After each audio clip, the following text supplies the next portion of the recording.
आप अपने छत को ऐसा बना लीजिए जिसमें बेलें चढ़ी हुई हों, छोटी सी कुटिया बनी हुई हो, और किसी एक बड़े गमले के अंदर ही आप अपने पानी का जग लेकर या कोई लोटा लेके ऐसे पानी तांबे के किसी लोटे से पानी डालते जाइए, ऐसे धीरे धीरे, तेजो वही दे, हो जो ऐसे बोलते हुए आप उस जल को डालिए और उस समय अपने अंदर प्रकाश को अनुभव कीजिए। ज़्यादातर लोगों को तो उस समय अपने आप ही ये प्रभाव पड़ने लग जाता है कि रोज़ करते रहने से विटामिन डी तो आती है, घुटनों के दर्द भी कम होने लग जाते हैं, हार्ट को ताकत मिलने लग जाती है, और जो स्किन जो है आपकी, जिसका ग्लो खत्म हो जाता है। ये लोग बोलते हैं ना कि ABC 3 जो विटामिन्स हैं, इनके कम होने से आपकी जो त्वचा है वो रूखी होने लग जाती है, उसका ग्लो खत्म हो जाता है। और जैसे विटामिन डी और मिल जाए और खिल जाते हो आप। तो जैसे जैसे आप ये सब बोलते हैं तो अपने आप परमात्मा क्या क्या दे रहा होता है आपको तो पता भी नहीं लगता। और जब आप अंदर से भावुक भी होते हैं तो भावनात्मक रूप से भी आपको बहुत कुछ मिल रहा होता है। इसलिए आप अपने अंदर मंत्र को जागृत करने की कोशिश जरूर करो। दूसरी बात है, आपके पास लिमिटेड टाइम है, इस लिमिटेड टाइम में ही आपने सारे काम करने हैं, जिसमें आपने अपने शरीर को भी ठीक रखना, इसी में अपने घर परिवार को ध्यान रखना, अपने रिश्तों को, इसी में आपने पैसा भी कमाना है, इसी में दुनियादारी करनी है, और इसी में आप अपनी भक्ति भी करेंगे, आध्यात्मिक उन्नति भी करेंगे। क्योंकि 2 उन्नति जरूरी है, एक ये भौतिक उन्नति और दूसरी आपकी पारमार्थिक या आध्यात्मिक उन्नति। दुनियादारी में भी सफल होना है आपको, रोजी रोटी कमाने की जरूरत भी आदमी को है, और साथ में यह कि उसकी आत्मा का भोजन भी उसे मिलना चाहिए। नहीं तो कितना भी कुछ पा लीजिए आप अधूरे रहोगे, आपका प्रेम अधूरा रह जाएगा, आपकी शक्ति अधूरी रह जाएगी, आप अपने आप को निर्बल अनुभव करोगे।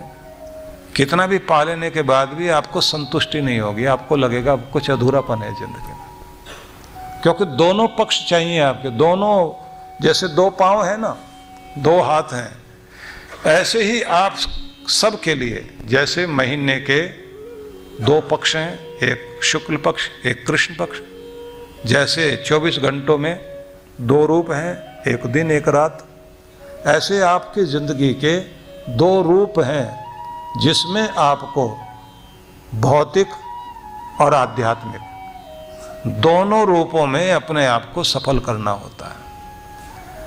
आपके दोनों रूप जब सफल होते हैं तब जिंदगी आपकी सफल कहलाती है।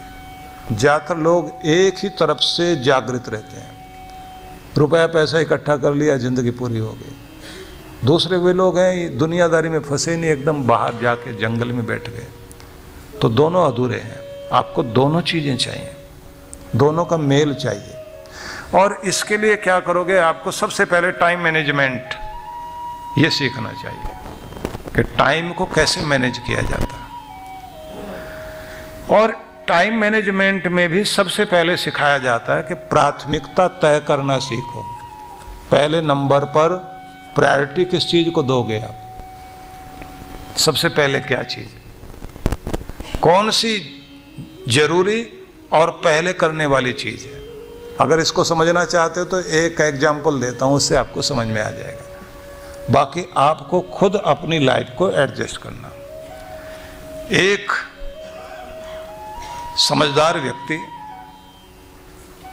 विद्यार्थियों को सिखाने के लिए, लेक्चर देने के लिए स्कूल में आए और उन्होंने एक जग खाली कांच का सामने रखा, एक जार रख लिया कांच का, और जार को खाली रखने के बाद उन्होंने कहा कि मैं इसको भरना चाहता हूं। उसने कुछ छोटे छोटे पत्थर उठाए, उठा के उस कांच के जार में डालने शुरू किए, पूरा भर गया।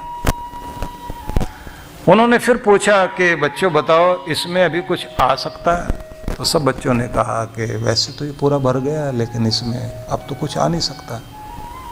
तो उन्होंने कहा नहीं, अभी भी आएगा। तो उन्होंने छोटे छोटे कंकर, बहुत छोटे छोटे, वो उठाए, वो उसमें डाले, डालकर उसको थोड़ा हिलाया तो पूरा बैठ गया। तो उसके बाद बोले अभी भी कुछ आ सकता है इसमें। बच्चों ने कहा अब तो पूरा भर ही गया है, अब क्या आएगा? तो इन्होंने फिर रेत उठाया, एक मुट्ठी रेत डाला उसमें, फिर एक और मुट्ठी, फिर एक और मुट्ठी, 3 मुट्ठी रेत डालकर उसे भर दिया। अब लगा कि एयर टाइट हो गया हो, जैसे पूरा रेत भी भरा हुआ, कंकर छोटे छोटे भरे हुए, बड़े बड़े पत्थर भी भरे। इन्होंने फिर कहा अब बताओ और कुछ इसमें आ सकता है? सब ने कहा अब तो हद हो गई, अब कुछ नहीं आ सकता। इन्होंने एक गिलास पानी उठाया, उठा करके कहा अभी भी इसमें गुंजाइश है। जैसे ही पानी डाला तो पानी भी आ गया। अब पानी आ गया तो उन्होंने कहा कि अब तुम कुछ समझे हो? तो बच्चे बोले कि नहीं, समझ में तो नहीं आया। बोले अगर मैं पहले इसमें पानी डाल देता, फिर इसमें जो है रेत डाल देता, फिर कंकर डालने की कोशिश करता, इसमें ये चीजें आ ही नहीं सकती थी। पानी भरते ही जगह नहीं बचती, फिर रेत भरते पानी बाहर आ जाता। जो जो भी चीजें मैंने डाली हैं इसमें आ नहीं सकती थी अगर उल्टे ढंग से करता मैं तो। कि आप के पास टाइम उतना ही है, काम बहुत सारे हैं और उतने ही टाइम में सब निपटाने हैं। अब आप जो काम करते हैं ज्यादातर बुद्धि लगाते नहीं, उल्टी तरफ से शुरू करते हैं, जिससे चीजें भी वहीं बिखरी रह जाती हैं। ऊर्जा आपके पास है, सामान आपके पास है, चीजें सब आपके पास में है, लेकिन आपको सिस्टम बनाना नहीं आता, दिमाग लगाना नहीं आता। कौन सी चीज पहले करने की है, उसके बाद कौन सी करने की है, उसके बाद कौन सी की जा सकती है, उसके बाद कौन सी। अगर इसको आपने सीख लिया तो टाइम मैनेजमेंट आ गया। यही लाइफ मैनेजमेंट भी है, जिंदगी पे।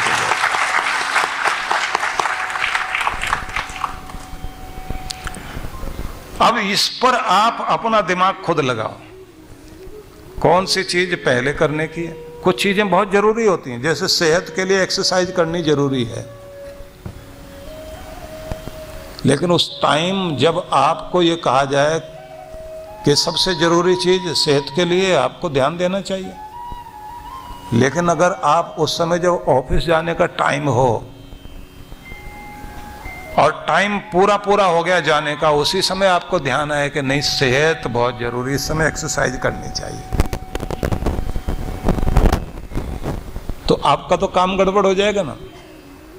हर एक चीज का अपना समय, कौन सी चीज जरूरी तो है लेकिन पहले कौन सी करने की।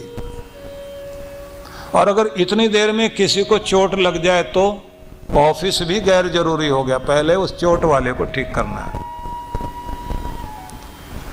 प्राथमिकता तय करना समझ जाइए, कौन सी चीज पहले करने की है, कौन सी उसके बाद करने की है। जरूरी चीज भी होती है, बहुत जरूरी भी, लेकिन उसके बाद भी देखने की बात है प्राथमिकता किसको दोगे। सबसे पहले आदमी को यह सीखना चाहिए, उतने टाइम में सब चीजें व्यक्ति पूरी कर सके। दूसरी बात, किसी भी चीज को करते रो रो के नहीं करिए, हंसते मुस्कुराते हुए, गाते गुनगुनाते हुए करना शुरू कर दीजिए। तनाव भी कम रहेगा, थकोगे नहीं, काम भी पूरे हो जाएंगे और थकावट बिल्कुल नहीं। और आप ये महसूस करोगे कि आज बहुत दिन अच्छा बीता, क्योंकि आप मुस्कुराते रहे, गुनगुनाते रहे। आपको रेडियो टीवी सुनने की जरूरत नहीं है, खुद रेडियो टीवी बन जाओ, गाते गुनगुनाते काम करना शुरू करो, फिर देखो आनंद। तीसरी चीज आपको यह ध्यान देनी है कि जिन चीजों से आपको ज्यादा से ज्यादा निराशा आती है, उन सब के साथ आपको यह ध्यान रखना है कि कभी भी ऐसे लोगों के साथ में अपना संबंध कम से कम रखिए, उनके साथ बैठिए नहीं। कभी देखते हैं ना आप लोग ऐसे लोगों के पास, एक आदमी हुक्का पी रहा था बैठा हुआ। हुक्का तो अब आप सब लोग जान ही गए हैं, क्योंकि अब तो हुक्का बार, सिक्का बार, पता नहीं क्या क्या शुरू हो गया। अब वो हुक्का पिए और उसको खांसी उठे बहुत जोर जोर से। अब एक बच्चा जाके बोलता है, दादाजी ये हुक्का आपको काटता है, फिर आप इसको छेड़ देते हैं। क्योंकि जब भी आप पीते हैं फिर खांसी उठती जोर जोर की, उसके बाद में फिर आप जोर से खांसी उठती है, फिर थोड़ी देर में ठीक होते हैं, फिर हुक्के में मुंह लगाते हैं और फिर धुआं लाते हैं और फिर खांसते हैं जोर जोर से। जो चीज आपको काटती है उसको छोड़ क्यों नहीं देते? आप वो कहता है, बेटा काटती तो जरूर पर मजा बहुत आता है।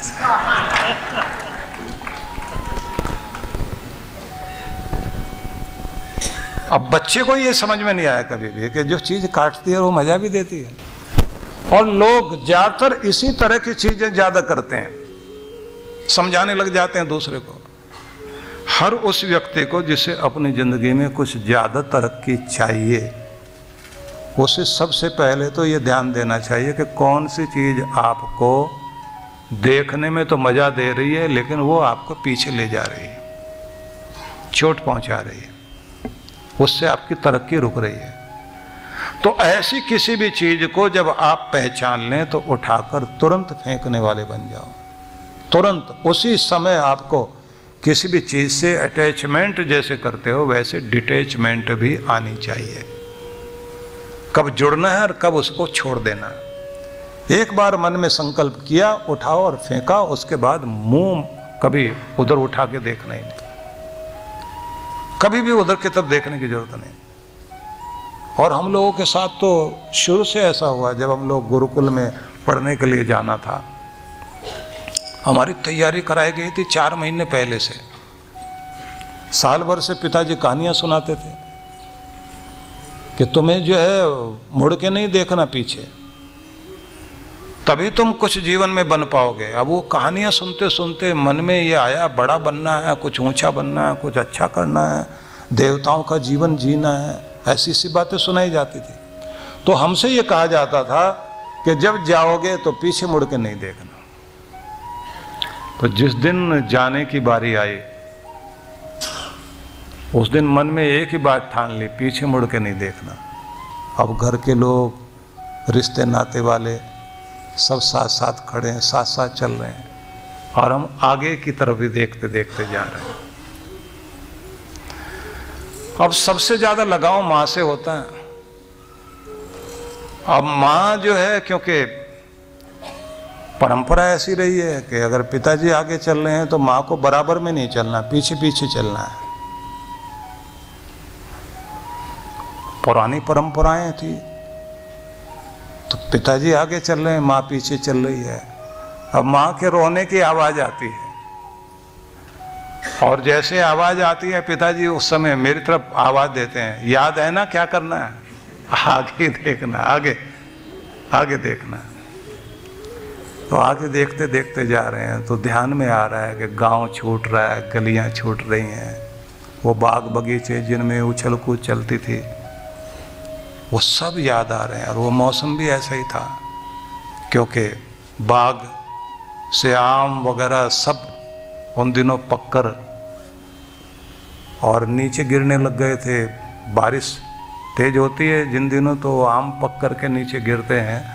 तो उसी मौसम में गुरुकुल में जाना था।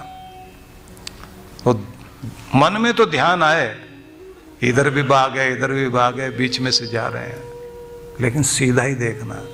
और मुड़ते मुड़ते जैसे ही रोड पर जहाँ से बस पकड़नी है, अब वहाँ पर एक नदी है, सामने एक नहर, वहाँ आए। अब वो नदी और वो नहर बहुत अच्छी लगती थी, क्योंकि उसमें नहाते थे जाके, उसमें उछल कूद करते थे। लेकिन फिर वही पीछे मुड़ के नहीं देखना। और फिर पंक्ति याद कराई थी, अगर जिंदगी में आगे जाना चाहते हो तो सिर्फ आगे देखना, पीछे की तरफ मत देखना, तभी तुम आगे जाओ।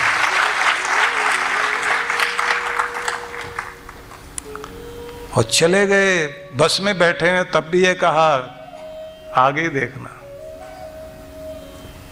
एक मंत्र लिखवा दिया गया, उद्यानम ते पुरुष नवयानम, तुम्हारा जीवन आगे बढ़ने के लिए, पीछे और नीचे गिरने के लिए नहीं। अब जब गुरुकुल में चले गए, माँ का पत्र आया है, तो ऐसा कैसा हो गया है कि एक बार माँ की तरफ मुड़ के देखा ही नहीं। कम से कम एक बार तो मुड़ के देखता। हमने जवाब दिया, अगर मुड़ के देख लेता तो फिर यहां नहीं आना था, फिर तो तुम्हारे पास ही चला जाता।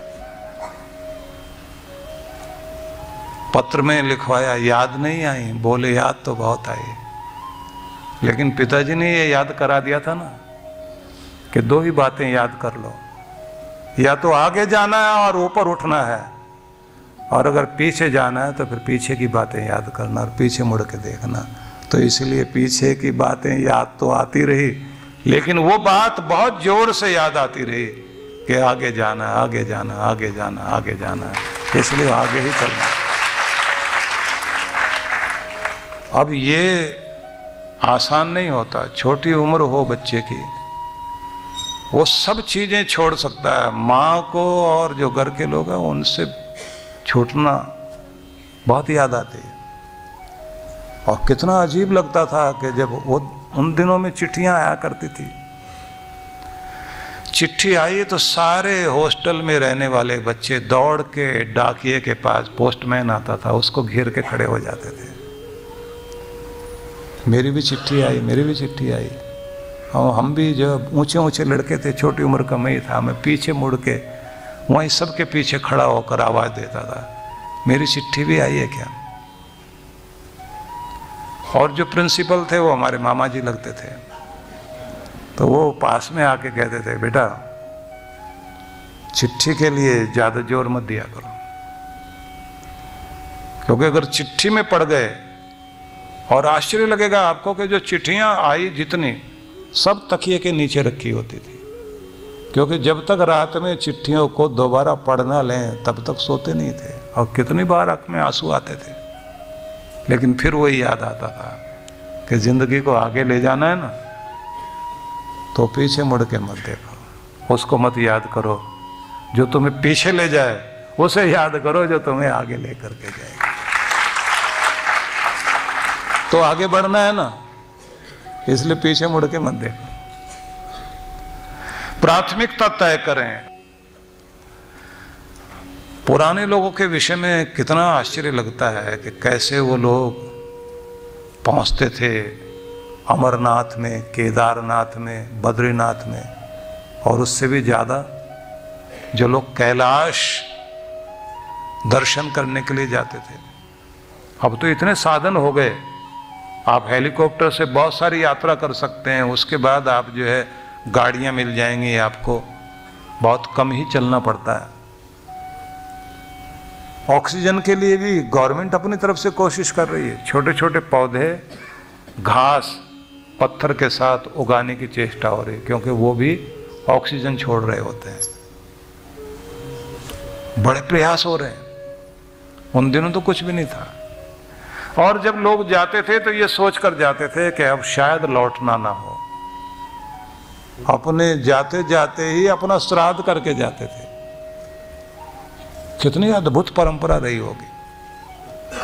अब तो हम लोग जो हमारे पास आते हैं ना मनाली में साधना करने के लिए, वो कहते हैं साधना तो करना चाहते हैं, बस एक बात है, खाना ठीक मिल जाए और रहने को जरा जगह सही हो जाए।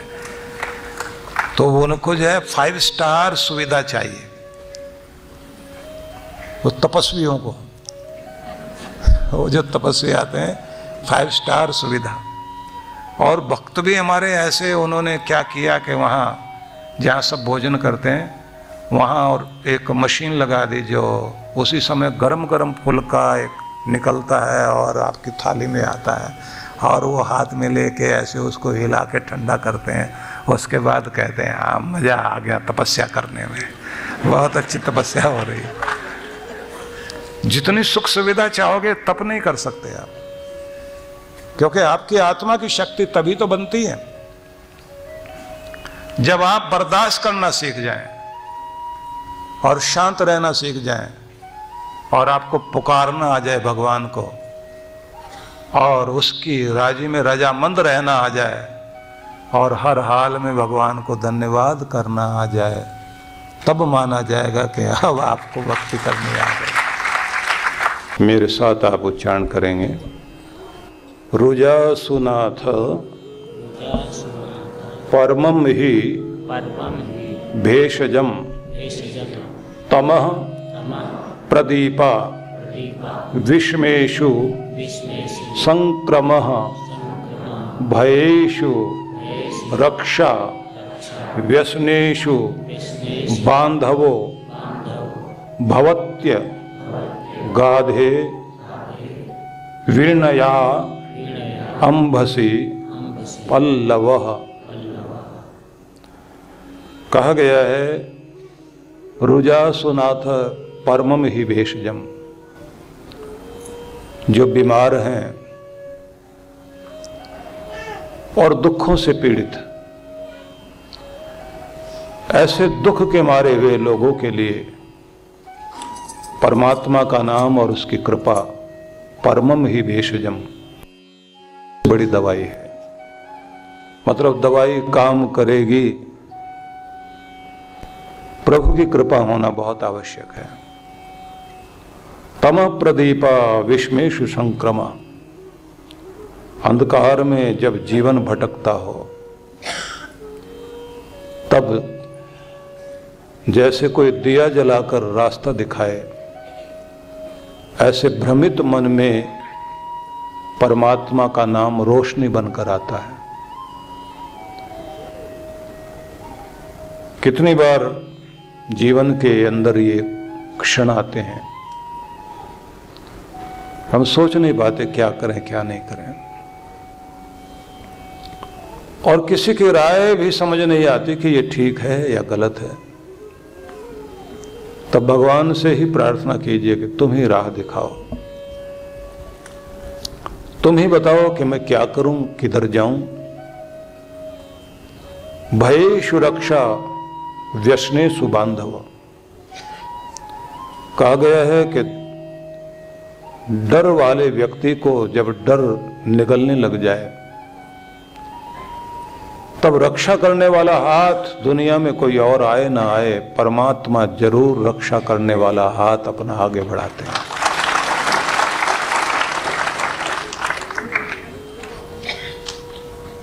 व्यसनेषु बांधवो, तो इसको शब्द होना चाहिए दुखेषु बांधव। मतलब विपत्ति में जैसे कोई भाई साथ आके खड़ा हो जाता है, ऐसे भगवान का नाम आपके लिए अपने मित्र की तरह, अपने भाई की तरह साथ देने के लिए आता है। भवत्यगाधे विषयांभसी पल्लव। सागर में जैसे कोई व्यक्ति डूबने लगे और डूबता हुआ हाथ ऊपर दिखाई देता हो कि कोई तो बचाओ, पानी एक बार ऊपर की तरफ उछालता है और दूर दूर तक कुछ भी नहीं दिखाई देता कि कोई आए। कहते हैं जब कोई बचाने वाला नहीं होता, सारी दुनिया को भुलाकर इंसान भगवान को पुकारता है, तो कहा जाता है कि भगवान का वो नाम तब नौका बनकर बचाने के लिए सामने आता है। इसलिए भगवान के नाम का सहारा लेना प्रत्येक व्यक्ति का कर्तव्य है। कुछ भी भूल जाइए पर उस प्यारे का नाम कभी मत भूलिए। उस भगवान के प्रति अपनी आस और अपना विश्वास जरूर बनाए रखिए। परमात्मा का नाम किसी भी रूप में आप पुकारते हैं, इस बात से फर्क नहीं पड़ता कि मैं जो नाम जपता हूं वही ठीक है या दूसरा नाम ठीक है। जिस भी नाम में आपकी श्रद्धा हो वो नाम ही अपने आपे में बहुत बड़ी शक्ति है। लेकिन विश्वास होना चाहिए कि मैं जो नाम जपता हूं वो उसी एकमात्र संसार के पालन करने वाले परमात्मा का नाम है। ये भरोसा जब आपके मन में होता है तो आप ये आश्चर्य करेंगे कि जो भी नाम आपने जपा, क्योंकि कहते हैं कि वाल्मीकि तो राम राम भी उल्टा बोल रहे थे, तो उल्टा भी नाम पार तार गया। हालांकि अतिशयोक्ति है इसमें, लेकिन बात उतनी ही है कि तुलसी अपने राम को खीज भजो या रीझ, भूमि पड़े उपजेंगे उल्टे सीधे बीज। तुम दुख से, शिकायत से या धन्यवाद से किसी भी तरह से भगवान का नाम जपते हो, शिकायत करते हुए भी जप रहे हो, आंसुओं से जप रहे हो या खुश होकर जप रहे हो, जिस तरह से जमीन में पड़े हुए बीज, चाहे वो उल्टे हाथ से बोए गए या सीधे हाथ से, बीज सीधा गिरा है या उल्टा गिरा है, इससे फर्क नहीं पड़ेगा। जमीन में अगर बीज गया है तो उगेगा जरूर, नाम जपा है तो कल्याण जरूर करेगा, इसमें कोई संदेह नहीं है। भागवत महापुराण में बहुत सुंदर एक संदेश है। वासुदेवे भगवती भक्ति योग प्रायोजित जनयत्याशु वैराग्यम ज्ञानम यद ब्रह्म दर्शनम, कि भगवान वासुदेव के प्रति की गई भक्ति अगर ज्ञान और वैराग्य से युक्त है तो निश्चित रूप से ब्रह्म दर्शनम, वो भगवान की प्राप्ति जरूर कराएगी और सांसारिक उपलब्धि तो हो ही जाएगी, जरूर कृपा होगी। मतलब यह है कि चाहे आप शिव नाम जपते हैं या भगवान राम का नाम जपते हैं या जगदम्बा, जगजननी, माँ परमेश्वरी, दुर्गा, दुर्गति नाशिनी, महादेव या महादेवी, रुद्र या वह शक्ति जिसे हम पार्वती शक्ति कहते हैं, राम या सीता, जो भी नाम आप जपते हैं, भरोसा आपके मन में यह होना चाहिए कि उसी जगत व्यापिनी शक्ति को मैं स्मरण कर रहा हूं। हाँ, ये बात जरूर ध्यान रख लें, भक्ति के लिए आवश्यक है दो शब्द, जनयत्याशु वैराग्यम ज्ञानम यद ब्रह्म दर्शनम। ज्ञान और वैराग्य दोनों का होना बहुत आवश्यक है। ज्ञान वैराग्य का मतलब ये हुआ कि ज्ञान है आंखें, जिन आंखों के द्वारा आप रास्ता देखते हैं, और वैराग्य वो है जहां आप गड्ढे में गिरने लगे थे, उससे बचने के लिए जो आपको उस समय कार्रवाई करनी है। मतलब ये कि कभी कभी हम उन चीजों में ज्यादा फंस जाते हैं जो देखने में बहुत अच्छी लगती हैं लेकिन होती दुखदाई हैं।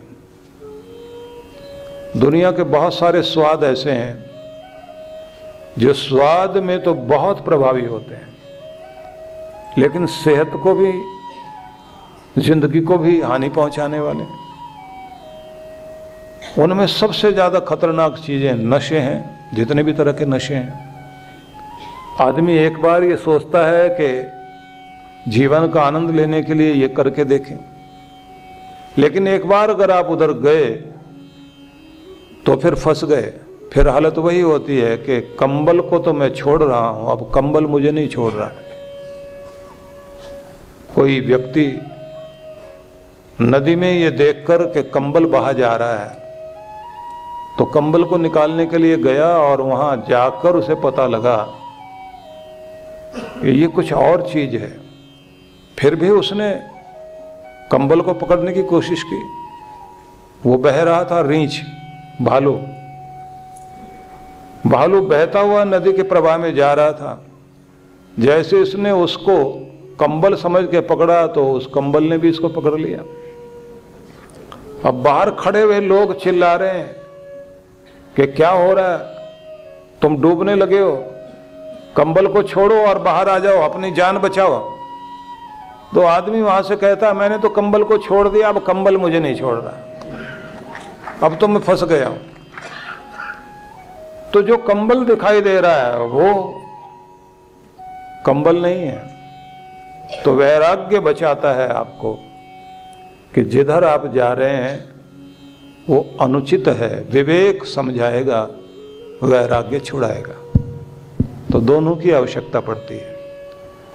इस बात को इस तरह से भी कहा जाता है कि किसी की व्यक्ति की भक्ति तभी जागृत होती है जब उसके अंदर ज्ञान या विवेक और वैराग्य दोनों हों।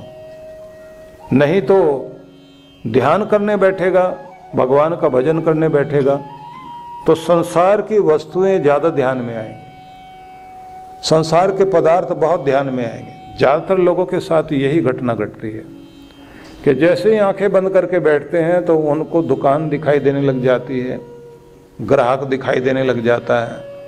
उनको लगता है इतनी देर यहाँ बैठे हैं, भगवान तो पता नहीं मिले ना मिले, लेकिन ग्राहक ना निकल जाए, इतने देर में कोई और फायदा हो जाता। तो व्यक्ति जो है अपने उस प्रलोभन में बैठे बैठे भगवान से दूर हो जाता है। लेकिन जब वैराग्य मन में होता है तो वो ये जानता है कि संसार में इस तरह की चीजें, ये प्रलोभन आते रहेंगे, क्योंकि संसार है ही ऐसा। यहाँ नए नए डिजाइन, नए नए मॉडल की चीजें हर रोज आएंगी, आपको लुभाएंगे, ललचाएंगे और आपका ध्यान अपनी तरफ खींचकर, अपने अंदर उलझाकर आपको जकड़ लेंगे, जिनसे आप निकल नहीं पाओगे। कितने सारे लोग हैं अपना स्टेटस सिंबल बनाकर बहुत सारी चीजें घर में लाते हैं, सिर पर कर्जा कर लेते हैं और फिर दुख भोगते रहते हैं। दुनिया को दिखाने से आप बड़े नहीं होते। आपके ऊपर जब परमात्मा की कृपा होती है, जब बड़ा हाथ आपके सिर पर आता है, तो ही आप बड़े कहलाते हैं। इसलिए दुनिया के पीछे मत भागिए। आकर्षण संसार का बांधेगा आपको। भक्ति जब जागेगी आपके जीवन में तो उसके दो परिणाम देखने को मिलेंगे। पहला परिणाम यह है कि संसार में भी आप कहीं पीछे नहीं रह जाएंगे, सांसारिक दृष्टि से भी आपको सफलता मिलेगी और आध्यात्मिक रूप से भी आप सफल हो जाएंगे। मतलब ये हुआ कि जो कुछ आपके पास है, जितना है, जैसा है, उसमें संतुष्ट होकर, प्रसन्न होकर, धन्यवादी बनकर भगवान का गुणगान करते हुए एक एक लम्हे का, एक एक पल का आनंद लेते हुए आप जीने लगते हैं। जो नहीं है उसकी शिकायत नहीं करते, लेकिन आगे बढ़ने का रास्ता जितना भी भगवान दिखा रहा है, कर्म करने के लिए जितना मौका मिल रहा है, आप कर्म करोगे जरूर, कर्म से भागोगे नहीं। भगवान कृष्ण स्वयं ये कहते हैं कि मेरे लिए कुछ भी इस दुनिया में करने के लिए नहीं है, तब भी मैं कर्म करता हूँ, मैं कर्म से भागता नहीं। भगवान ने कर्म योग को महत्व दिया। हर एक आदमी को जिंदगी के आखिरी समय तक भी कर्म योगी बनकर जीना चाहिए, और कर्म योगी वो है जो सबसे पहले स्वयं सेवक बनकर जीता है। स्वयं सेवक बनकर जीने का मतलब ये होता है कि जो आदमी खुद की सेवा स्वयं करता ही है और दूसरों की सेवा करने के लिए भी हर समय तैयार रहता है, जो दुनिया का सहारा नहीं मांगता, दुनिया को सहारा देने के लिए तैयार रहता है, वो है स्वयं सेवक। और ऐसे लोग ही कर्म योगी बनकर जीते हैं। तो चाहिए व्यक्ति को ज्ञान भी चाहिए, भक्ति भी चाहिए। आप लोगों ने रामकृष्ण परमहंस के वो शब्द सुने होंगे, याद भी किए होंगे, जो उन्होंने कहा कि एक छोटा सा बच्चा अपनी माँ और पिता के साथ, माता पिता की उंगली थामे हुए और माँ का आंचल पकड़े हुए मेले में जा रहा है।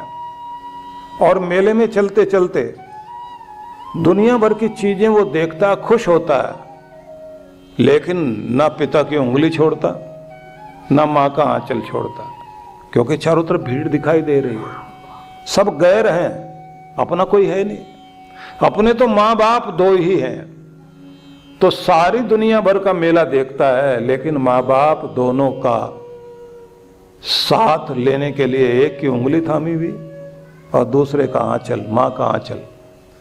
रामकृष्ण परमहंस कहते हैं कि तुमने देखा इस बच्चे को, इसकी समझ को, ये जानता है कि हो सकता है कोई मिलने वाला आ जाए और पिता उससे हाथ मिलाते समय, प्रणाम करते समय हाथ छुड़ा ले, उंगली छूट जाए। तो बच्चा जानता है कि मैं कहीं खो ना जाऊं, तो मां का आंचल भी साथ में पकड़ा हुआ है। अब वो समझाते हैं कि ये माता पिता कौन है? कहते हैं ज्ञान है पिता और भक्ति है मां। हो सकता है कि किसी समय में आपके साथ ऐसा हो, आपकी समझ और आपकी अक्ल साथ ना दे, मतलब ज्ञान पिता जो है उंगली छुड़ा ले और दुनिया के मेले में आप खो ना जाएं, भटक ना जाएं।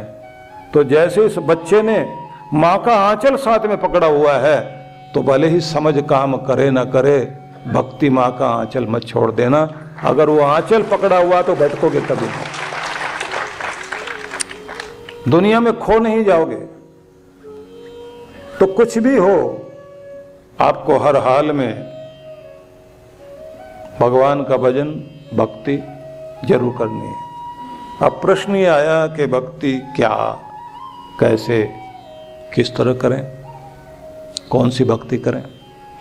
अब इसमें कुछ चीजें आप लोग जरूर ध्यान में रख लीजिए, क्योंकि हम लोग जिंदगी बीत जाती है, निर्धारण नहीं कर पाते। एक तो हम लोग कभी भी अपने इष्ट देव को निर्धारित नहीं कर पाते। शिव जी को माने या कृष्ण भगवान को माने, राम जी को माने या विष्णु भगवान को माने, गणपति ठीक हैं या हनुमान जी ठीक हैं, तिरुपति बालाजी में जाएं या फिर कार्तिकेय भगवान को, इनको माने, मुर्गन के आगे हाथ जोड़ें, अयप्पा को पूजें, किस प्रभु का क्या स्वरूप माने, समझ नहीं आता। फिर आखिर में आदमी सोचता है कि चलो सबका ही फोटो रख लेते हैं, सबकी मूर्ति के आगे हाथ जोड़ लेते हैं, कोई नाराज ना हो जाए। इतने सारे रूप हैं भगवान के। उनसे पूछा जाए आप मानते किसको? बोले हम तो सबको ही मानते हैं। किसको पुकारते हो दुख में? बोले जो काम आ जाए। एक साथ सबको ही हाथ जोड़ देते हैं। तो जिसका ध्यान 10 जगह भटका हुआ है, उसके लिए कोई काम नहीं आता, ये ध्यान रख लेना। जिसने एक को अपना लिया तो समझ लीजिए कि एक को अपनाते ही उसका कल्याण हो जाएगा। सबसे पहले तो एक को मानेंगे। हमारी समस्या तब शुरू होती है जब हम लोग भागवत महापुराण सुनने जाएं तो समझ में आता कृष्ण से बढ़कर कुछ भी नहीं। रामायण सुनने के लिए चले गए तो लगता है बस राम जी ठीक हैं। और अगर आपने शिव कथा सुन ली तो समझ में आता है कि शिव जी से बढ़कर कोई नहीं, क्योंकि शुरुआत से वही है। राम अवतार बाद में हुआ, कृष्ण अवतार तो बिल्कुल 5000 साल पहले हुआ। तो समझ में आने लग जाता है कि जो पहले से ही हैं उन्हीं को मान लें। फिर किसी को समझ में आता कि कृष्ण तो बहुत नाच नचा के तब मानते हैं और शिव जी तो बहुत भोले भाले हैं, बहुत जल्दी मान जाते हैं, तो भोले शंकर को ही मान लें। किसी को लगने लग जाता है कि हमने सुनी है कथा, जगराते में गए और भगवती की कथा सुनी तो वहाँ पता लगा सारे देवी देवता तो उनके दरबार में खड़े रहते हैं, इसलिए जगदम्बा से बढ़कर कुछ नहीं है, तो उनको मान लें। फिर समस्या आती है कि नहीं, थोड़ा थोड़ा सबको ही मान लेते हैं। किसी ने कह दिया कि गणपति के बिना तो आपका विघ्न दूर होगा ही नहीं, इसलिए गणपति जरूर पूजना है। दूसरे ने कह दिया कि राम जी का काम भी बिना हनुमान के चला ही नहीं, इसलिए हनुमान जी ही ठीक हैं। तो गोल गोल घूम के फिर आप वहीं आ गए। तो क्या करोगे आप? एक के प्रति श्रद्धा रख लीजिए। कोई नाम छोटा बड़ा नहीं है। और अगर हम कहें तो सारे नाम एक के ही हैं। कभी कभी तो यहाँ तक भी होगा कि आप जपोगे शिव जी को और बीच में कृष्ण भगवान जी आ जाएंगे या हनुमान जी बीच में आ जाएंगे, और आप कहेंगे नहीं मैं तो उनको मान रहा था, आप कहाँ बीच में आ गए प्रभु, पधारो ना। तो क्या करोगे फिर? उनको हटाओगे? समझ में ये आएगा कि वो ये बताने आए हैं कि जो तुम जिनको बोल रहे हो ना और जो मैं आ गया हूं, हम दोनों दो नहीं है, एक ही है। तो जो भी रूप में देखता है उस एक को ही पूज रहा है, इसलिए भटक मत। तो एक मत, एक पंथ, एक ग्रंथ, एक संत, एक ही मंत्र जीवन में अपना लीजिए, कल्याण होगा। एक बात हुई। अब दूसरी बात आपको ध्यान देनी है। जब आप नाम जपने लग जाते हैं तो आपको स्तुति के बारे में तो मैंने बताया था। स्तुति मतलब वो जब आप भगवान की महिमा का गुणगान करते हैं, स्तवन करते हैं, तारीफ करते हैं। इसमें जाप भी है, इसी में कीर्तन है, इसी में भजन है, और इसी में आप लोग सिमरन भी करते हैं। और इस सब में यह कहा गया है कि सिमरन की सुधि यों करो जैसे गागर पनिहार, हालत डोलत सुरति में कहत कबीर विचार।